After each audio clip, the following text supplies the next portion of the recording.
હે family, good morning. Welcome back to my new vlog. આજના મારા શુભ દિવસની શરૂઆત મેં કરી દીધી છે. અને પહેલાં તો બધાને હેપી મહાશિવરાત્રિ. અને આજે ઘણા દિવસે વ્લોગ બનાવીશ, કારણ કે ટાઈમ મળતો હતો. એક્ઝામ હતી, એક્ઝામનું ટેન્શન હતું એટલે વાંચવાનું હતું. હવે ટેન્શન જતું રહ્યું. ટેન્શન તો મતલબ કે પણ રિઝલ્ટનું ટેન્શન છે. તો આજે ફ્રી થયા છે તો આપણે પહેલાં જઈશું ખેતરમાં. આપણી ગાડી તૈયાર થઈ જઈ, જોઈ લો. દાંતેડું લગાવી દીધું છે. આપણે પહેલાં ખેતરમાં જઈશું. ડેટા મનાલજી ખાવા હવે ફરાળું ખાવા ભાઈઓ આપણે ખેતરમાં આવી ગયા છે. અને ફાઇનલ જો આપણા ઘઉંનું ખેતર છે, આ વડિયાળી પડી છે. અને આ ઘઉં હવે વાઢવા આવી ગયા છે. બરાબર, હવે થોડા દિવસમાં વાઢવાના. આપણે હવે દાંતેડું ઉઠાવીને વડિયાળી કાપવા માટે ચાલે જ, જોઈ લો. આ માણસ ભૂસું થઈ ગયો છે. અહીં સેવ ઝાકેટવા માંડી છે.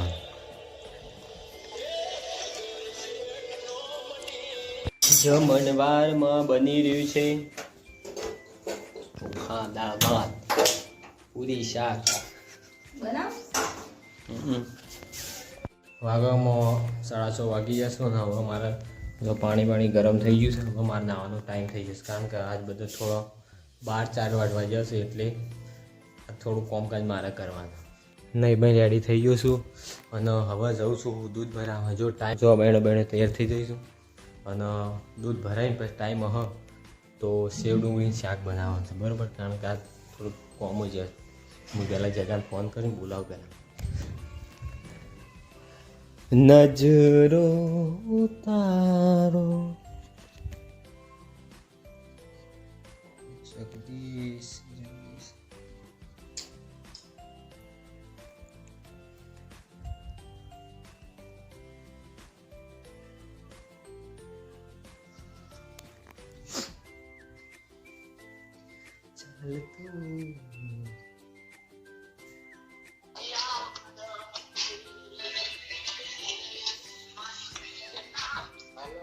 હેલો જગા, ઓય આવજે, માં ઘેર હેડ.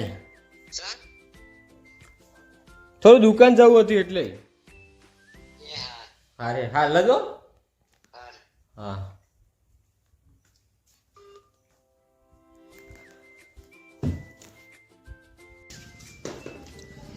₹10 ડુંગળી.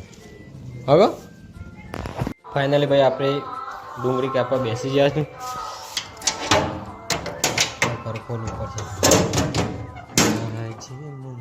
ભાઈ આપણું શાક કેવું બન્યું તું કહી દેડો. દીપા તારા હા ભાઈ તું નહીં ખાધા પર નાસ્તો ચાલુ થઈ જોઈ લો. સેવ ના ચાલો,